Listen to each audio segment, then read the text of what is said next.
What's going on, folks? My name is Joe, aka J to the OE. Welcome back to Joe Eats Games, where we talk about video games, food, nerd stuff, and basically anything else that's going on in my life. 'Tis the season of love and Valentine's Day and all that good stuff. Today I want to talk about my top 5 games for non-gamer couples. So if only one person in your relationship is the gamer, these are the best games to play together.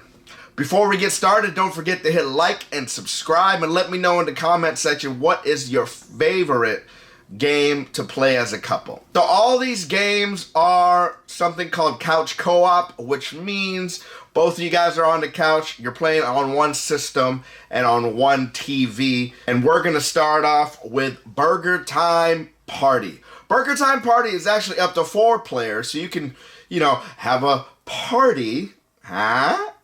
This is basically the arcade of Burger Time, which is honestly one of my favorites. What you do is you go up and down ladders and try to build a burger by stepping on them, but you want to try to get away from, I think, eggs, pickles, sausages, and something else. And you could use your salt shaker to stop them, or you can strategize and make sure they fall with the burgers. So you could either squash them or just make them fall. It's really fun. It's actually pretty difficult, but it's also really easy to just get started on. And yeah, I think this is a fun time for a couple, whether or not they're into games or not. So, number 5, Burger Time Party. Number 4, Snipper Clips Plus. Now, this does say it's up to 4 players, but the 4-player challenges aren't really that good. So I really think this is a good 2-player game. This is a puzzle game where, you're either, I guess, is it pink, purplish, or the yellow-orange guy? And you cut yourselves. Ooh, that just got violent. You snip your... No. You cut yourself into shapes. There you go. And you cut yourself into shapes so you could do puzzles, whether you need to kind of cut a point so you can pop a balloon, or whether you need to cut yourself into a U, or there's a level where you got to make a heart with each other. But this is a really great game for couples who communicate. It's a kind of weird animation, but it is super fun to play together, especially on Valentine's Day. This is the one game you kind of play against each other, but this is perfect for both gamers and non-gamers.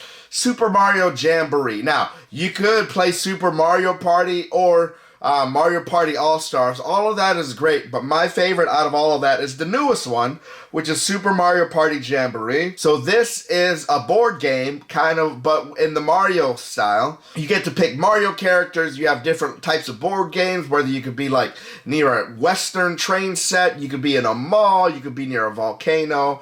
It all has different types of levels and different difficulties. But what's cool about this is that every mini game you could practice. And so you don't have to really know what you're doing beforehand, and you can practice it and get to a place where you're kind of comfortable. And honestly, it's fair. It's fun. This is one of my wife's favorite games, who's not really a gamer, but most of our date nights when we're kind of in and we want to play a game, this is kind of the game that we play. And yeah, Super Mario Party Jamboree is one of our favorite games in this household and a perfect game for couples to play. Now, back to games where you play together. Lovers in a Dangerous Space-Time. This is up to 4 players, but it can be ran with 2 players. And you guys are playing a spaceman who have to rescue bunnies, using, love that'll keep them together.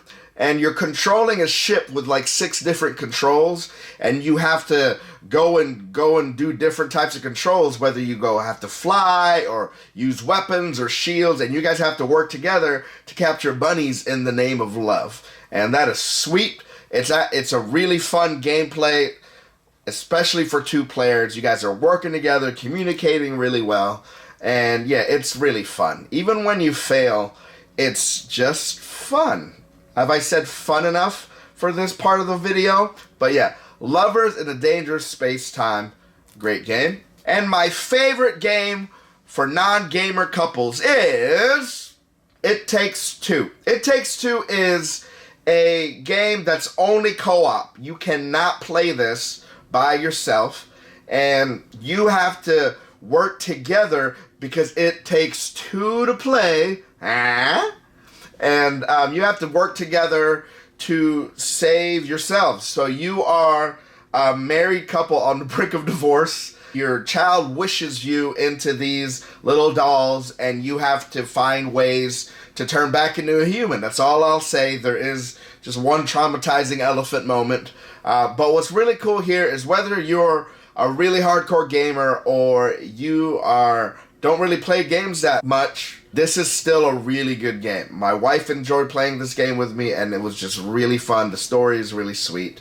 And yeah, what's cool too is that the mechanics of these games changes as the level changes. You never get bored. And yeah, that is just really cool. It Takes Two, my favorite game for non-gamer couples. But that's it. I hope you guys are having a fun Valentine's Day, or as I used to say, Single Awareness Day, which is really the only day of the year where the singles are aware that they're single. If you have any recommendations of games that you like to play as a couple, whether you both are gamers or whether you're not, I'd love to hear it in the comments section. Otherwise, I will see you later, or I will see you another time.